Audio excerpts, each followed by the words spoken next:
Hello friends, welcome to History Simplified for IAS. Today we will discuss about Arab conquest of Sindh. इसमें बहुत ज़्यादा deeply हम discuss नहीं करेंगे because ज़्यादा इंपॉर्टेंट टॉपिक नहीं है। जीएस पॉइंट ऑफ व्यू से देखा जाए तो इसको स्किप कर सकते हैं आप, लेकिन ऑप्शनल में इसको पढ़ लीजिए। और जो चीज़ें हम इसमें डिस्कस करने वाले हैं वो हम इंक्लूड करेंगे कि रीजंस क्या थे अरब इन्वेजन के सिंध के ऊपर, दूसरा कॉन्सिक्वेंसेस क्या हुए, एंड तीसरा हम देखेंगे कि अरब एक्सपेंशन बाकी पार्ट्स में क्यों नहीं हुआ इंडिया में। तो ये सारी चीज़ें हम डिस्कस करने वाले हैं, ज़्यादा बड़ा नहीं है, थोड़ा सा डिस्कशन रखेंगे इसमें। तो अगर सिंध में देखा जाए तो Raja Dahir early part of 8th century AD में Raja Dahir was ruling on Sindh. So he was from Brahmin dynasty, जिसको चाच डायनेस्टी भी बोला जाता है because of the name of the founder of the dynasty. तो चाच ने इस डायनेस्टी को फाउंड किया था, so that's the reason Chach dynasty भी बोला जाता है। और चाचनामा सबसे इंपॉर्टेंट सोर्स है इंफॉर्मेशन का। अगर सिंध के उस पीरियड की हिस्ट्री देख ली जाए तो चाचनामा काफी इंपॉर्टेंस रखता है as a source of information. ये चाच डायनेस्टी के बारे में भी इंफॉर्मेशन देता है, देन सोसाइटी के बारे में भी इंफॉर्मेशन देता है, देन अरब्स ने जो सिंध के ऊपर कॉन्क्वेस्ट किया है उसके बारे में भी इंफॉर्मेशन हमें चाचनामा से मिलती है।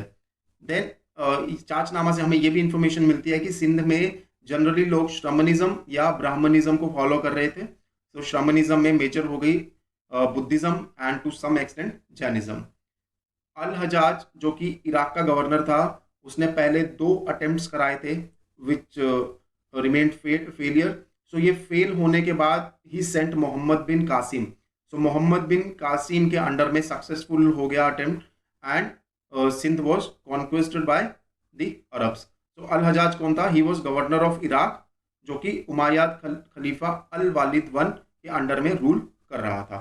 सो मोहम्मद बिन कासिम ने राजा दाहिर को हराया and he was killed at the battle of Aror in 712 AD। अब देखते हैं कि रीजंस क्या थे इन्वेजन के सिंध के ऊपर। पहला रीजन हो गया एक्सपेंशन ऑफ टेरिटरीज। तो इस पीरियड में जो खलीफाओं ने एक्सपेंशन किया था, काफी ज्यादा अरब टेरिटरीज था। इन्होंने सीरिया देन इजिप्ट जैसे एरियाज को अपने अंडर में ले लिया था। तो यही जो पॉलिसी थी एक्सपेंशन की वो सिंध के ऊपर भी रही। So that was the reason Sindh was invaded. That is one of the reasons for the invasion. Then दूसरा हो गया ट्रेड अपॉर्चुनिटीज। तो ट्रेड अपॉर्चुनिटीज सिंध के साथ भी और बाकी जो पार्ट्स है इंडिया के साथ, उसमें भी ट्रेड अपॉर्चुनिटीज को बढ़ाने के चांसेस थे अगर सिंध का कॉन्क्वेस्ट किया जाता है। इसमें बताने वाली बात यह है कि जो सिंध का रूलर था he was hostile towards the Arab traders. तो ये एक रीजन था कि अरब ट्रेडर्स को काफी मुश्किलें हो रही थी इनके ट्रेड करने में थ्रू सिंध। सो अगर सिंध को कॉन्क्वेस्ट कर लिया जाता है तो सिंध के साथ तो ट्रेड बढ़ेगा ही, प्लस जो बाकी इंडिया के पार्ट्स हैं उसके साथ भी ट्रेड थ्रू सिंध बढ़ने के चांसेस थे। देन तीसरा हो गया प्रोपगेशन ऑफ इस्लाम। तो इस्लाम की फिलॉसफी को ये लोग एक्सपैंड करने की कोशिश कर रहे थे। सो उसी कोशिश में कॉन्क्वेस्ट भी किए जा रहे थे। सो सिंध का कॉन्क्वेस्ट भी वो उसमें हम लोग मान सकते हैं कि प्रोपगेशन ऑफ इस्लाम भी उसमें एक इंपॉर्टेंट रीजन रहा। देन इमीडिएट रीजन जिसको बोला जाता है that was looting of Arab ship. तो कुछ पायरेट्स ने दिबाल पोर्ट के पास एक अरब शिप को लूट लिया था और इस अरब शिप में श्रीलंकन रूलर ने कुछ गिफ्ट भेजे थे खलीफा के लिए। तो इसको जब लूट लिया गया तो खलीफा ने बोला राजा दाहिर को कि कॉम्पनसेशन वो पे करे, लेकिन राजा दाहिर ने बोला कि वो लायबल नहीं है कॉम्पनसेट करने के लिए ये लॉसेस को। देन सेकेंड चीज उन्होंने बोला कि वो ऑफेंडर्स को भी पनिश नहीं कर सकते बिकॉज वो उनकी जुरिस्डिक्शन में नहीं है। तो ये जो रहा, ये looting of ship and then denial by Raja Dahir to compensate और पनिश द ऑफेंडर्स, ये रीजन रहा कि जिसकी वजह से सिंध के ऊपर इन्वेजन किया गया। That was the immediate reason और बाकी रीजंस भी उसमें जो थे रहे। देन हम लोग देख लेते हैं कि कॉन्सिक्वेंसेस क्या रहे अरब कॉन्क्वेस्ट के। सो पहला जिस रीजन से, एक रीजन हमने ट्रेड रिलेशन बोला था पहले। सो ट्रेड रिलेशन एक रीजन रहा था। तो ट्रेड रिलेशन अरब वर्ल्ड के साथ बढ़े, सिंध के साथ भी इंक्रीज हुए और बाकी जो इंडिया के पार्ट्स थे उनके साथ भी जो अरब के साथ जो ट्रेड चल रहा था उसमें एक्सेलरेशन देखने को मिला। सो दूसरी चीज जो कल्चरल रिलेशन थे बिटवीन अरब्स एंड इंडियंस वो भी बढ़े। और क्योंकि देखिए अरब्स के लिए एक इंपॉर्टेंट जो चीज थी वो थी ट्रेड। सो ट्रेड को वो बढ़ावा देना चाहते थे, इसीलिए जो नॉन इस्लामिक रिलीजन्स थी उनको भी उन्होंने एकोमोडेट करने की कोशिश की। सो एक को एग्जिस्टेंस भी बना रहा और बुद्धिज्म और ब्राह्मणिज्म सिंध के एरिया में चलती रही। लेकिन हम इसमें दूसरे एग्जाम्पल्स भी देख लेते हैं, जैसे कि मुल्तान में सन टेम्पल बोला जाता है कि 10th सेंचुरी में इसको इसको डिस्ट्रॉय किया गया था। तो जहां को एग्जिस्टेंस की हम लोग बात करते हैं, वहां हम लोग कुछ इनटॉलरेंस की यहाँ पे भी देखने को चीजें हमें मिलती हैं। देन सिंध के कॉन्क्वेस्ट की वजह से इस्लाम भी इंडिया में एंटर हुआ। सो एक अपॉर्चुनिटी मिल गई। ऑल दो इस जो मुस्लिम ट्रेडर्स थे वो पहले से ही इंडिया में रह रहे थे। हमने पहले चैप्टर्स में पढ़ा है, राष्ट्रकूटास के चैप्टर में हमने पढ़ा है। देन दूसरे भी डिस्कशंस में हमने ये डिस्कस किया है कि कुछ जो मुस्लिम ट्रेडर्स थे वो इंडिया के अंदर रह रहे थे, और ट्रेड जो वेस्टर्न एशिया के साथ है उसमें उनका काफ़ी इंपॉर्टेंट रोल था। लेकिन अब जो है ज़्यादा क्वांटिटी में जो कम्युनिटी मेंबर्स थे वो अब सिंध के अंदर रहने लगे थे, जिसकी वजह से एक रिलेशन जो है इस्लामिक वर्ल्ड के बीच में और इंडिया के बीच में बनना शुरू हो गया था।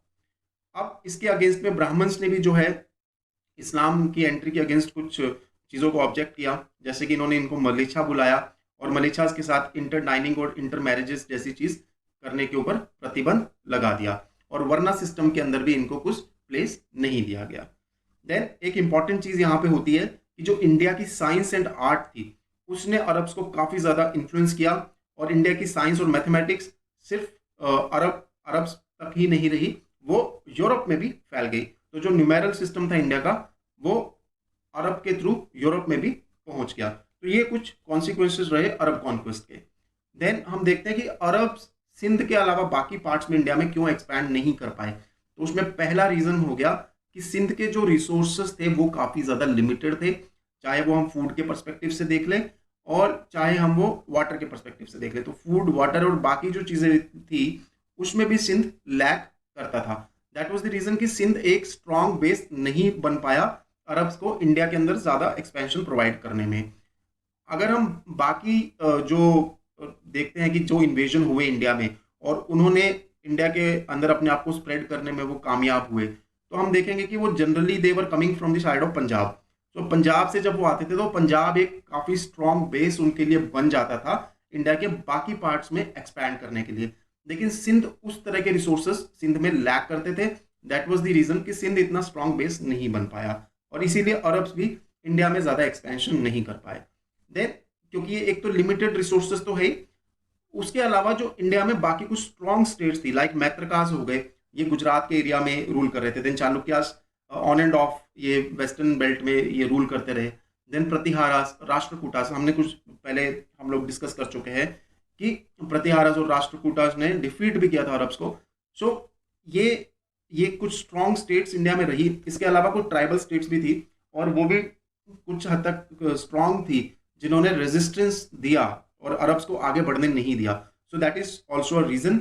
सो पहला चीज हो गया कि सिंध ने एक तो रिसोर्सेज नहीं दिए, और दूसरा चीज हो गया कि इंडियन स्टेट्स जो थे they were too strong for the Arabs in these conditions. जब उनके पास रिसोर्सेज ज्यादा नहीं है और उस समय अगर इंडियन स्टेट्स काफी रेजिस्टेंस प्रोवाइड करते हैं तो अरब्स के लिए काफी डिफिकल्ट हो गया इंडिया में पेनिट्रेट करने के लिए। देन उसके बाद मोहम्मद बिन कासिम, जो कि काफी एबल लीडर था, और उसके अंडर में ही सिंध को कॉन्क्वेस्ट किया गया था। मोहम्मद बिन कासिम को खलीफा के ऑर्डर पे मोहम्मद बिन कासिम को मार दिया गया। उसके बाद कोई उतना एबल लीडर इमर्ज होके नहीं आया अरब्स के बीच में।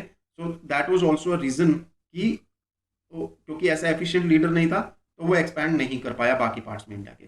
देन खलीफा के बीच में आपस में भी जो प्रॉब्लम्स रही, उनके आपस के कलह चलते रहे, और अराउंड 751 एडी में अब्बासिद रेवोल्यूशन हुई और अब्बासिद खलीफा ने उमायाद को रिप्लेस कर दिया। अब अब्बासिद भी जो थे लगभग 100 साल तक इनकी पावर रही, लेकिन उसके बाद mid of the 9th century Abbasid की अथॉरिटी भी ऑलमोस्ट जो है काफ़ी वीक हो चुकी थी, और सिंध में भी इनकी जो अथॉरिटी थी वो खत्म हो गई। देन धीरे धीरे दूसरी तरफ टर्क्स की पावर जो है वो बढ़ती जा रही थी, और उन्होंने खलीफा की अथॉरिटी को बिल्कुल वीक कर दिया।